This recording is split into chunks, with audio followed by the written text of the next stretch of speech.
우리 후보자님께서는 굉장히 훌륭한 법관이시기는 하나 굉장히 좀 보수주의자로 정평이 나 있는 것 같습니다.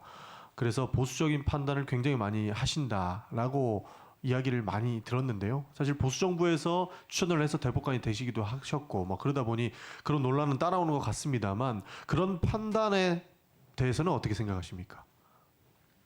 예, 저는 한 번도 제가 보수다 뭐 진보다 이런 생각을 해본 적은 없습니다만은 저는 법과 원칙에 따라서 해석해야 된다 그런 입장에 늘 써왔습니다.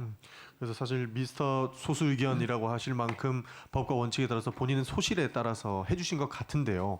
저희가 봤을 때는 이제는 그 보수 정부에서 추천을 했다 한들 사법부의 수장으로서 객관적인 평가를 해야 되지 않습니까? 대법원장이라는 자리가. 그래서 여쭤보지 않을 수가 없는데 제가 감히 생각하기로는 굉장히 그 보수 정부에서 좋아할 만한 판결들 그런 소수 의견들을 좀 많이 단 것 같습니다. 예를 몇 가지만 들어드릴게요. 그 박근혜 대통령의 뇌물수수 사건 때 소수 의견을 다셨는데 그때도 뇌물수수가 결국에는 처분권의 획득을 의미하고 있다라는 말씀을 해주시면서 어차피 다 아시니까 넘어갈게요. 처분권을 가지고 있다라고 말씀해 주시면서 객관적으로 뇌물에 관한 법리를 오해한 것이 없다. 그리고 이 말들에 대한 처분 권한이 없기 때문에 뇌물로 공여하였다기 보기 어렵다 이렇게 말씀을 하셨어요. 그래서 이런 판단도 있고 두 번째로 원세훈 그 판결과 관련돼서인데요. 국정원 댓글 사건 때 결국에는 그 원세훈 그때 원장이 직접 개입하지 않았다라는 소수 의견을 달아주셨거든요. 결국에서 이건 법원에서도 다른 대법관님들 같은 경우에는 충분히 그 국정원에서 댓글 다는 데 개입을 했다라고 이야기를 했는데도 소수 의견에 이런 단서 조항, 그리고 소수 의견을 달아주셨어요. 이런 것들을 봤을 때 저희가 후보자님께서 정말로 보수주의자가 아니고, 그러니까 정권의 눈치를 보거나 정권에서 좋아할 만한 판결을 했다라고 볼 수도 있는 충분한 여지가 있다고 보이는데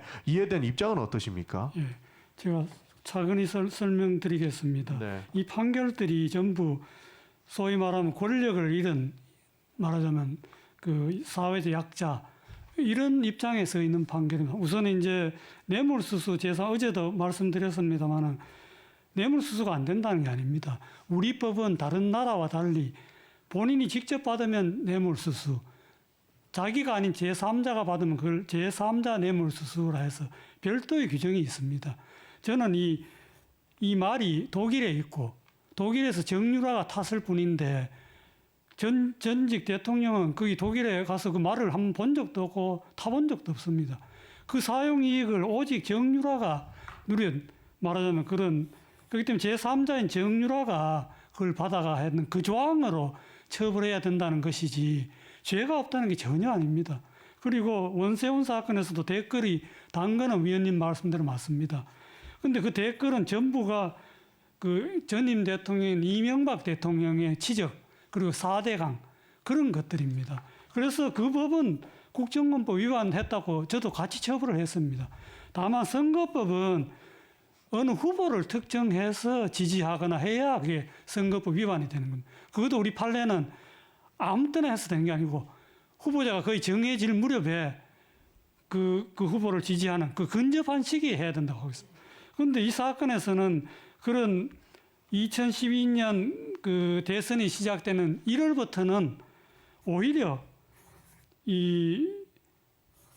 그 원세훈 국정원장이 회의 때마다 모아놓고는 예전에도 이 국정원이 그 휘말려서 곤욕을 치렀으니까 절대 개입하지 말라고 그것이 그 피고인이 낸 서류가 아니고요. 검사가 그 압수한 서류에 다 그렇게 나옵니다. 그 반면에 이렇게 공모했다는 것은 없다는 걸 원심 판결과 다수 의견도 다 같이 인정하고 있습니다.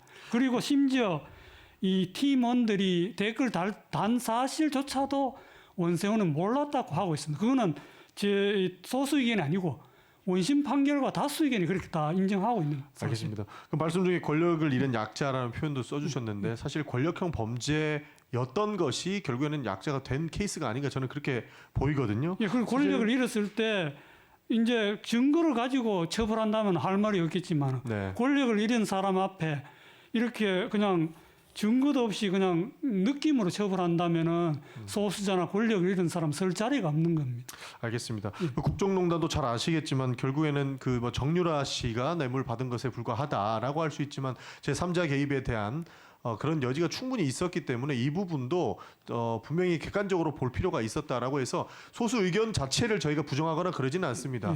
그러나 사회 전반에서 보고 있는 그 보수주의적 시각에 대해서 대법원장이 됐을 때에는 이렇게 보수주의자처럼만 보이는 것이 굉장히 위험할 수 있기 때문에 그런 판결을 앞으로는 하지 않겠다라고 좀 이야기해 주셨으면 좋겠다는 말씀 드리고 싶습니다. 근데 저는 위원님께 드리고 싶은 말씀이 이 판결이 권력이 없는 이런 판결이 있음으로써 오히려 권력을 놓친 경우에는 이 판결이 얼마나 그 원군이 되겠습니까?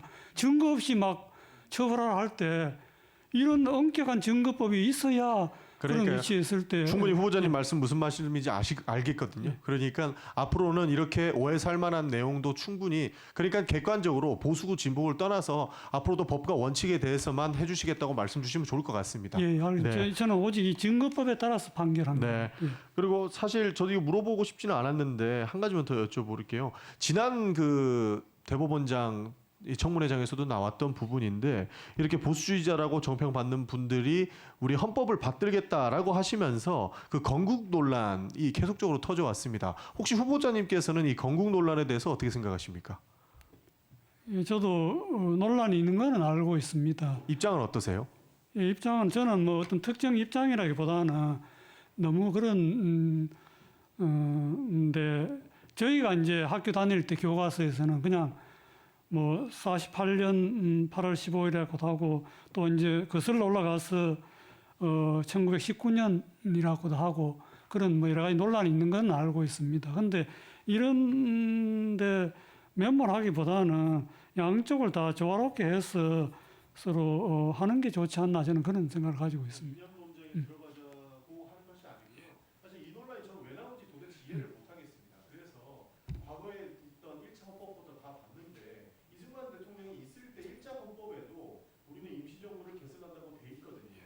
그러다 보니 이게 마치 인양론제처럼 빠졌는데 우리 헌법을 중시한다면 사실 그 임시정부부터 보는 것이 맞다라는 말씀 좀 드리고 싶습니다.